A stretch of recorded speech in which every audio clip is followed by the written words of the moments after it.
Welcome back to Stacking Growth Snacks. I'm Steph Crugnola, and I'm here with Erik Sena, Senior Copywriter for Refine Labs, and we are talking about establishing a unique brand voice. Erik, what is your guilty pleasure snack? I think my guilty pleasure snack is probably Totino's pizza rolls. And as you can tell, I'm a 90s baby, 90s kid. There's something about pizza rolls. Like, I could just crush a ton of those on one plate. You know what I mean? Like, pop them in the microwave and you're good to go. All right, so diving into things today, we are building some procedures. So Erik, what are some basic do's and don'ts to look out for, or some common mistakes to avoid when building your voice? It's a really good question. This is a tough question, but I think you should, again, anchor yourself in that why. Use your why, some people call it a nail, some people call it a brand promise, brand truth, unique selling proposition, unique selling point, but use that why, whatever you call it, as sort of your anchor and use it to guide you. So that, I think, is number one.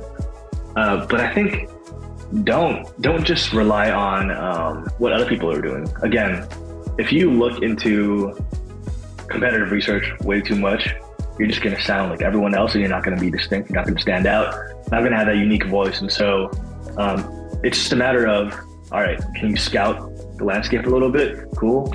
You see how people are moving, how people are talking, but ultimately, how can you zig when others zag? I think is the biggest part here. Don't put so much structure into brand voice. And I think that is a pitfall that a lot of people run into, especially in the B2B space, where they're so beholden to, I don't know, a brand guide, for example, or even a style guide. Like when it comes to copywriting specifically, a lot of people think you have to be, I don't know, a Nobel laureate or something. You have to be this great author, this great literary mind. And I don't think so. I don't think you need to be Shakespeare to write good copy. And frankly, I think it's better that you're just not tied to those norms. And for me, I mean, I used to be a big grammar junkie in college. I still am in some sense, but when it comes to writing copy and finding your voice, you kind of buck the rules a little bit. You break sentences up where they shouldn't be broken up. You use a lot of sentence fragments and things like that.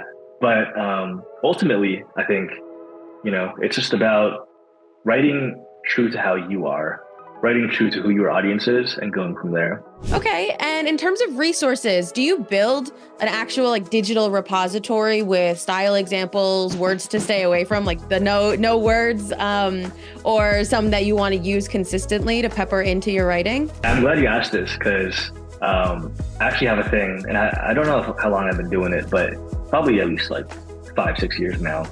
I have this document I call a copy playground, and that's for every account I have. I have one for every client, and it's really just a document I can bring inspiration into, sort of jot my thoughts down, write just the worst headlines on, just to get my thoughts out on paper. It's really just, I would say not just notes, but my safe space, my space to think and really throw spaghetti on the wall, pull mood boards in or inspiration or whatever. But I use that for everything, whether it's kind of workshopping lined copy or sometimes, we put words in that we should stay away from.